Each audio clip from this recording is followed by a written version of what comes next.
Social media के माध्यम से आपने संत सियाराम बाबा के कई किस्से सुने होंगे, लेकिन आपको इस वीडियो में हम वो किस्से सुनाएंगे जो इंटरनेट पर आपको कहीं भी सुनने को नहीं मिलेंगे।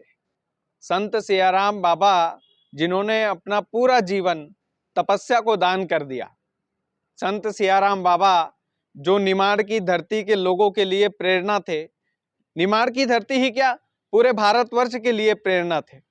110 साल का जीवन, कल्पना कर सकते हैं कि आज के आधुनिक जमाने में कोई 110 साल का जीवन 110 साल की जीवन यात्रा कर सकता है? संत सियाराम बाबा ने ये किया है। अब शुरू से ही शुरू करना चाहूंगा। उनके अनुयायी बताते हैं कि उनका जो बचपन है वो मुंबई में बीता है। मुंबई में किस गांव में बीता है ये हमने ढूंढने की बहुत कोशिश की, लेकिन हम ढूंढ नहीं पाए। बस ये पता है कि महाराष्ट्र की धरती से संत सियाराम बाबा थे। कुछ 25 से 30 साल की उम्र में माता नर्मदा की यात्रा करने के लिए आए थे, और यात्रा करते करते भट्ट्यान गांव में उनका ठहरना हुआ। तो भट्ट्यान गांव उनको इतना ज्यादा पसंद आ गया, इतना ज्यादा पसंद आ गया कि उन्होंने वहीं पर जीवन बिताने की सोच ली। भट्ट्यान गांव में 1955 में, लगभग बताते हैं कि लगभग 1950 से 1955 के बीच में संत सियाराम बाबा भट्ट्यान गांव में आए थे। तब उनकी उम्र भी 25 से 30 साल के आसपास थी।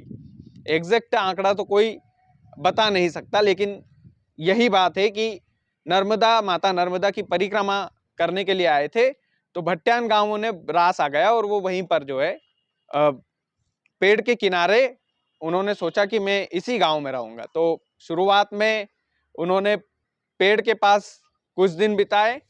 5 घरों से उनका खाना आता था।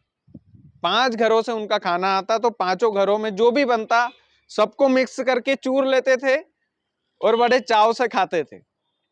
25 से 30 साल की उम्र वाली बात बता रहा हूं मैं, कि इतना ज्यादा लगाव था उन्हें कि 5 घरों का जो खाना है वो मिक्स करके खाते थे। उनकी दिनचर्या कुछ ऐसी थी कि सुबह उठते, माता नर्मदा का स्नान करते और रामचरितमानस का पाठ करते। और आप इस बात से उनकी तपस्या का अंदाजा लगाइएगा कि 21 घंटे तक रामचरितमानस का पाठ किया करते थे। कितने घंटे? 21 घंटे।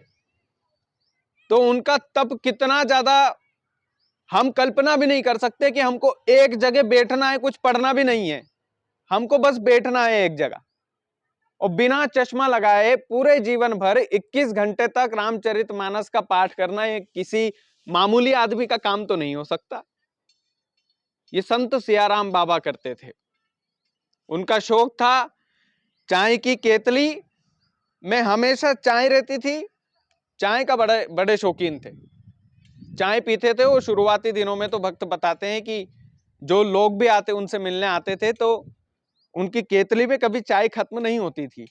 वो हमेशा चाय का कप सामने वाले को देते और खुद भी पीते थे। तो संत सियाराम बाबा चाय लवर थे, कहने का मतलब यह है। आप यकीन नहीं मानेंगे, सोशल मीडिया पर पिछले दिनों एक वीडियो वायरल हुआ था। वो वीडियो किसी चमत्कार से कम नहीं था। उसमें बिना माचिस के संत सियाराम बाबा दीपक जलाते हुए दिखाई दे रहे हैं। बिना माचिस के, बिना माचिस के वो दिया जलाते हुए दिखाई दे रहे हैं। नर्मदा के किनारे भट्ट्यान गांव से इतना ज्यादा उनको लगाव था कि वो दक्षिणा में, उनके लाखों अनुयायी है, दक्षिणा में 10 के नोट से ज्यादा वो किसी से पैसा नहीं लेते थे।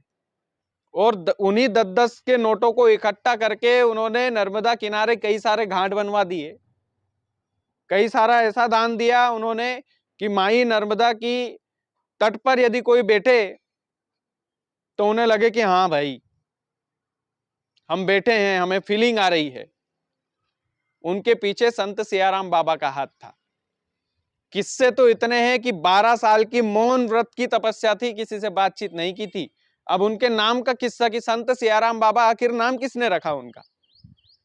तो 12 साल तक मौन व्रत धारण किए थे, मौन तपस्या थी।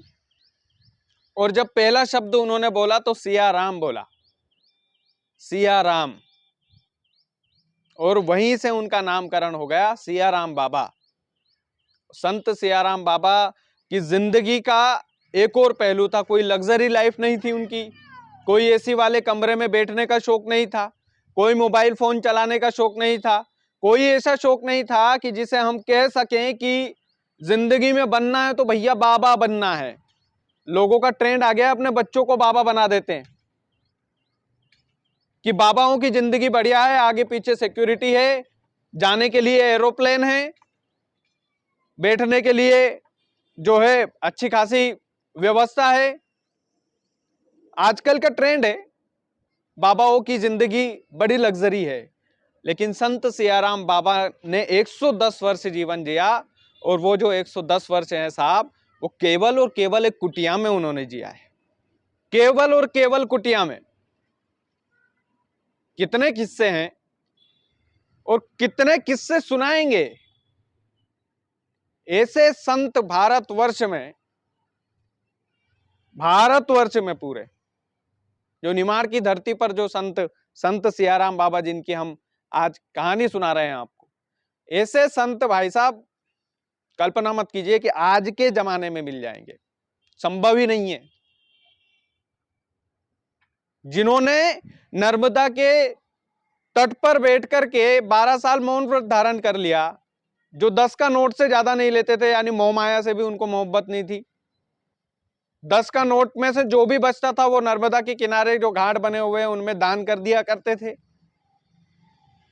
ऐसे संत जो बिना माचिस के दीपक जला दे, इससे ज्यादा प्रमाण की जरूरत और किसको क्या होगी।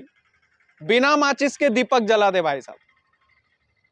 ऐसे संत जिन्होंने पूरा जीवन एक कुटिया में जिया, एक कुटिया में जिया है, वो है संत सियाराम बाबा। और वो है इसलिए बोल रहा हूं, 110 साल की उम्र में उन्होंने देह त्यागी है, लेकिन उनके विचार और उनका नाम, ये जब तक सूरज चांद रहेगा बाबा सियाराम का नाम रहेगा। ऐसे संतों से प्रेरणा लेनी चाहिए हमें कि जीवन कैसे दिया जाता है, तप कैसे किया जाता है। 21 घंटे तक रामचरितमानस का पाठ करना कोई मजाक का खेल नहीं है। आप एक दिन 3 घंटे लगातार बैठ जाना, यकीन नहीं मानो तो 3 घंटे लगातार बैठ जाना, और आपकी हवा टाइट नहीं हो जाए तो बोल दीजिएगा। ये थे संत सियाराम बाबा, ये थे उनके किस्से, ये थी उनकी कहानी। और इस कहानी को जन जन तक पहुंचाइएगा, जनमानस तक पहुंचाइएगा। पहुंचाना इसलिए जरूरी है क्योंकि हम रील्स बहुत शेयर करते हैं, बहुत शेयर करते हैं। ठुमके वाली रील्स हमने कई शेयर की है, लेकिन संत सियाराम बाबा की कहानी को इसलिए शेयर करना जरूरी है क्योंकि ये जो लग्जरी लाइफ वाले जो बाबा लोग आए हैं, जो केवल और केवल अपना व्यापार चलाते हैं, उनको सीख मिले कि सनातन धर्म में ऐसा नाम भी कमाया जाता है कि कोई सोशल मीडिया अकाउंट नहीं, कोई कुछ भी नहीं। और संत सियाराम बाबा एक कुटिया में बैठकर उन्होंने, भगवान ने उनको इतना नाम दिया, इतना नाम दिया कि आज बड़े से बड़े नेता, बड़े से बड़े अनुयायी एक कुटिया में बैठकर उन्होंने बना लिए। ये है संत सियाराम बाबा की कहानी। इसको शेयर जरूर कीजिएगा। बाकी वीडियो को आपने पसंद किया होगा, आपको पसंद आया होगा। हम हमारे अंदाज में ही वीडियो बनाते हैं। बाकी वीडियो को ज़्यादा से ज़्यादा शेयर कीजिए। चैनल यदि आपने सब्सक्राइब नहीं किया है तो प्लीज़ कर लीजिएगा। बहुत बहुत धन्यवाद।